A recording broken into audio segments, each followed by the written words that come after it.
वक्फ boards को लेकर तीन बड़ी खबरें सामने आ रही हैं। ध्यान से देखिएगा। जो पहली खबर है उसमें बताया जा रहा है कि हमारी राजधानी नई दिल्ली में वक्फ बोर्ड के द्वारा 200 से भी ज़्यादा सरकारी संपत्तियां हैं जिनके ऊपर वक्फ बोर्ड का दावा किया गया है। और ये शॉकिंग और सरप्राइजिंग इसलिए बन जाता है बिकॉज जिन हम प्रॉपर्टीज़ की बात कर रहे हैं ये हमारी सेंट्रल गवर्नमेंट के द्वारा आज से ऑलमोस्ट 100 साल पहले 1911-12 में इनको एक्वायर किया गया था। उस टाइम पे वक्फ बोर्ड एस्टैब्लिश भी नहीं हुआ था, लेकिन ये सारी प्रॉपर्टीज के ऊपर वक्फ बोर्ड ने क्लेम किया हुआ है। इतना ही नहीं, दूसरी खबर में वक्फ बोर्ड ने हमारा जो आर्कियोलॉजिकल सर्वे ऑफ इंडिया है उसकी 120 मॉन्यूमेंट्स को लेकर भी यहाँ पे दावा किया है। यहाँ पर आप देख सकते हैं आर्कियोलॉजिकल सर्वे ऑफ इंडिया के द्वारा बल्कि 120 में से उन्होंने 53 मॉन्यूमेंट्स की जो लिस्ट है उसको सबमिट किया है, कहते हुए कि ये वो वाली प्रॉपर्टीज़ हैं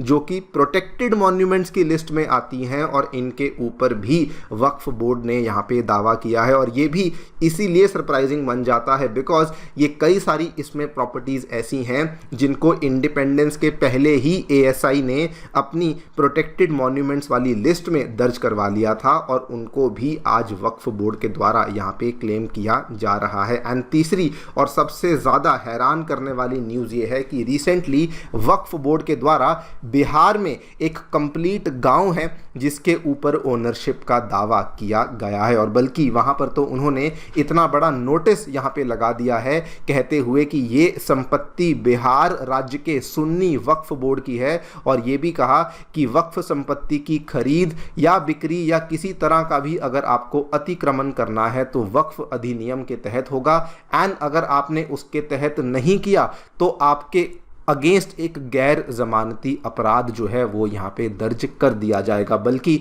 उन्होंने यहाँ पे चेतावनी दे दी है कि इस गांव को आपको 30 दिन के अंदर अंदर यहाँ पे खाली करना है। ये एग्जैक्टली वैसा ही हमें डेवलपमेंट देखने को मिल रहा है जो आज से 2 साल पहले सितंबर के महीने में देखने को मिला था। तमिलनाडु में वक्फ बोर्ड के द्वारा एक कंप्लीट विलेज के ऊपर ओनरशिप को क्लेम कर लिया गया था जो कि अगेन बहुत ही शॉकिंग था बिकॉज उस पर्टिकुलर गांव के अंदर हमें एक 1500 साल पुराना हिंदू टेंपल भी देखने को मिलता था, लेकिन वक्फ बोर्ड के द्वारा उसको भी यहाँ पे क्लेम कर लिया गया था। बात करेंगे दोस्तों इन सभी डेवलपमेंट्स के बारे में, क्या क्या यहाँ पे दावे हैं जो कि वक्फ बोर्ड के द्वारा किए जा रहे हैं एंड इन दावों के मायने क्या हैं उसको समझने का प्रयास भी किया जाएगा। आइए शुरू करते हैं मेरे साथ। मेरा नाम है अनिरुद्ध। यदि आप लोग हमें फॉलो करना चाहते हैं, हमारे लेक्चर्स के अपडेट्स को प्राप्त करना चाहते हैं तो यहाँ पर दिए गए टेलीग्राम चैनल्स के माध्यम से ऐसा कर सकते हैं। आगे बढ़ने से पहले आप सभी को बताना चाहूँगा कि अनअकैडमी के ऑफलाइन सेंटर्स नई दिल्ली के करोल बाग, नई दिल्ली के मुखर्जी नगर एवं उत्तर प्रदेश के प्रयागराज में आ चुके हैं। इन सभी ऑफलाइन सेंटर्स में हम लोग आपके लिए यहाँ पर दी गई डेट्स के ऊपर जीएस बैचेस को लॉन्च कर रहे हैं एंड जीएस बैचेस के साथ साथ आपको हमारे सेंटर्स में CSAT, essay writing classes, current affairs coverage, test series and कई सारी मेंटरशिप और डाउट सॉल्विंग जैसी सेवाएं भी अवेलेबल करवाई जाती हैं। फिर भी अगर आपको कोई डाउट है आप हमारे सेंटर को विजिट कर सकते हैं या फिर नीचे दिए गए इन फोन नंबर्स पर फोन भी कर सकते हैं। फ्री स्टडी मटेरियल, साथ में मंथली करंट अफेयर मैगजीन या फिर यूपीएससी सिलेबस जैसी चीज़ें प्राप्त करने के लिए आप लोग हमारी अनअकैडमी ऐप को डाउनलोड कर सकते हैं। इसका लिंक भी आपको डिस्क्रिप्शन बॉक्स में नीचे दिया गया है। All right, so directly coming to the news, जो पहली खबर हमें देखने को मिली है वक्फ बोर्ड को लेकर। आपको मालूम होगा एक कानून रिसेंटली पेश किया गया था और उस कानून को लेकर जो डिबेट और डिस्कशन है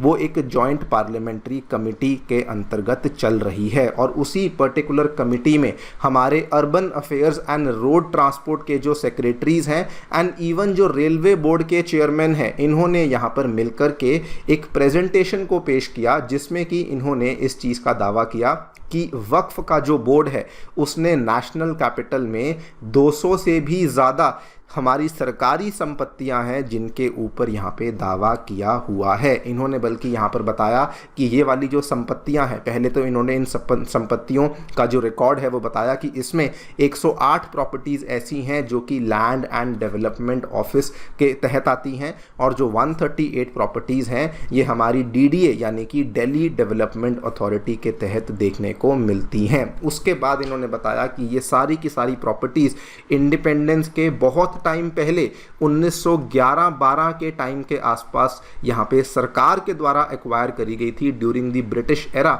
लेकिन बाद में जाकर के दिल्ली का जो वक्फ बोर्ड है उन्होंने इन प्रॉपर्टीज़ को एक्वायर कर लिया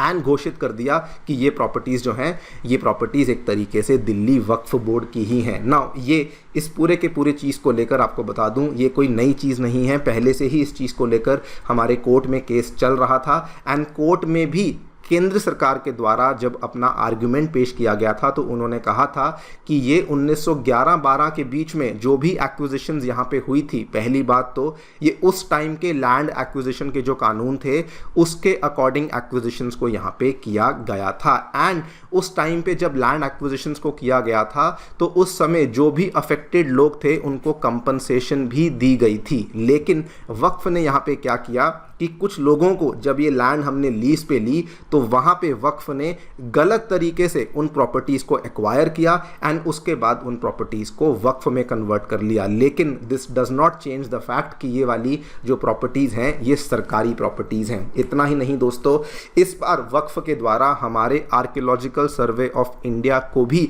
एक तरीके से चेतावनी दी गई है। यहाँ पर ASI के कई सारे अधिकारी हैं, उन्होंने दावा किया है कि हमारी कई सारी प्रॉपर्टीज़ को लेकर हमारी वक्फ बोर्ड्स के साथ जो झड़प है वो चलती रहती है एंड इस बार ASI ने कहा है कि वक्फ बोर्ड के द्वारा अलग अलग राज्यों के वक्फ बोर्ड्स के द्वारा ASI के 120 सरकारी स्मारक हैं जो कि ASI के सुरक्षा के तहत आते हैं और उनको भी अब वक्फ बोर्ड्स के द्वारा क्लेम किया जा रहा है। इन्होंने बल्कि बताया इसमें से कई सारी मॉन्यूमेंट्स तो ऐसी थी जो कि ASI के द्वारा इंडिपेंडेंस के पहले ही प्रोटेक्ट कर ली गई थी और उनको ASI के द्वारा ही मैनेज किया जा रहा था, लेकिन उन प्रॉपर्टीज़ को भी आज वक्फ बोर्ड्स के द्वारा क्लेम किया जा रहा है। जो लोग नहीं जानते आपको बता दूं, ASI दोस्तों बहुत ही पुराना ऑर्गेनाइजेशन है। 1867 में अलेक्जेंडर कनिंघम के द्वारा इसको फाउंड किया गया था एंड जो ये वाली ASI है ये भारत में बहुत सारी मॉन्यूमेंट्स को प्रोटेक्ट करती है एंड वंस अगर किसी को प्रोटेक्टेड मॉन्यूमेंट डिक्लेयर किया जाता है इसका मतलब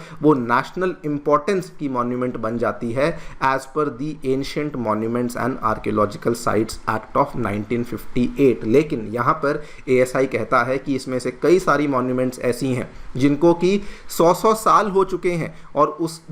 जब से ASI उनको प्रोटेक्ट कर रही है, लेकिन आज सडनली वक्फ बोर्ड उनके ऊपर अपना दावा यहाँ पे क्लेम कर रही है। एंड तीसरी खबर जो कि अगेन ऑलमोस्ट एक तरीके से this is something very very similar जो पहले भी हो चुका है। वक्फ बोर्ड के द्वारा बिहार की राजधानी पटना से बिल्कुल नज़दीक एक गांव पड़ता है, मात्र 30 किलोमीटर की दूरी पर। गांव का नाम है गोविंदपुर। वहां पर दोस्तों 7 विलेजर्स को नोटिस भेज दिए गए हैं कहते हुए कि जो आपकी ज़मीन है ये वक्फ की है एंड आपको इस ज़मीन को 30 दिन के अंदर अंदर खाली करना है। नाउ ये सरप्राइजिंग क्यों बन जाता है? सबसे पहली बात तो ये वाला जो गांव है 95% ऑफ रेजिडेंट्स जो हैं वो यहाँ पर आपको हिंदूज देखने को मिलते हैं। ये बिल्कुल एग्जैक्टली वैसा ही हुआ है जैसा कि आज से 2 साल पहले तमिलनाडु के एक गांव में हुआ था। गांव का नाम था तिरुचेंदुराई और वहां पर भी जो मेजॉरिटी पॉपुलेशन थी वो हिंदू पॉपुलेशन थी और वहां पर तो बल्कि आपको 1500 साल पुराना एक सुंदरेश्वर टेम्पल भी देखने को मिलता है।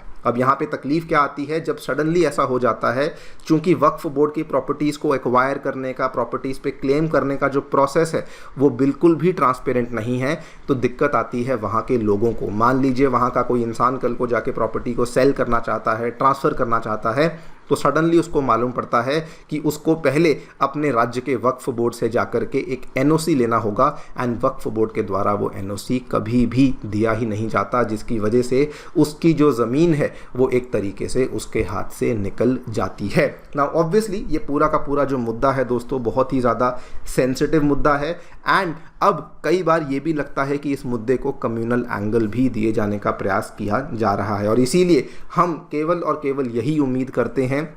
कि जो वक्फ अमेंडमेंट बिल यहाँ पे पेश किया गया है वो और कुछ करे ना करे, लेकिन जो वक्फ प्रॉपर्टीज़ का यहाँ पर वक्फ बोर्ड के फंक्शन करने का जो तरीका है कम से कम वहाँ पर ट्रांसपेरेंसी होनी बहुत ज़्यादा इम्पॉर्टेंट है। उसका किस तरीके से फंक्शनिंग होता है, कैसे किसी प्रॉपर्टी को एक्वायर करते हैं वो पता होना बहुत ज़रूरी है एंड ऑल्सो ये भी मेक श्योर करना ज़रूरी है कि अगर वक्फ बोर्ड के द्वारा किसी प्रॉपर्टी को लिया जा रहा है तो उसको पर्सनल पर्सनल बेनिफिट्स के लिए नहीं बल्कि केवल रिलीजियस और वेलफेयर पर्पसेस के लिए ही इस्तेमाल किया जा रहा है। और ये इंपॉर्टेंट इसलिए भी बन जाता है बिकॉज वक्फ बोर्ड कोई छोटा मोटा प्रॉपर्टी ओनर नहीं है। पूरे देश भर में ऑलमोस्ट 9.4 लाख एकड़्स की प्रॉपर्टी है जो कि वक्फ बोर्ड के पास देखने को मिलती है। एंड ये सारी प्रॉपर्टीज़ ऑलमोस्ट 8.7 लाख के आसपास प्रॉपर्टीज़ हैं जो कि वक्फ बोर्ड अपने पास रखे बैठा हुआ है। देखते हैं क्या होता है आगे जाकर के, सरकार क्या क्या स्टेप्स लेती है।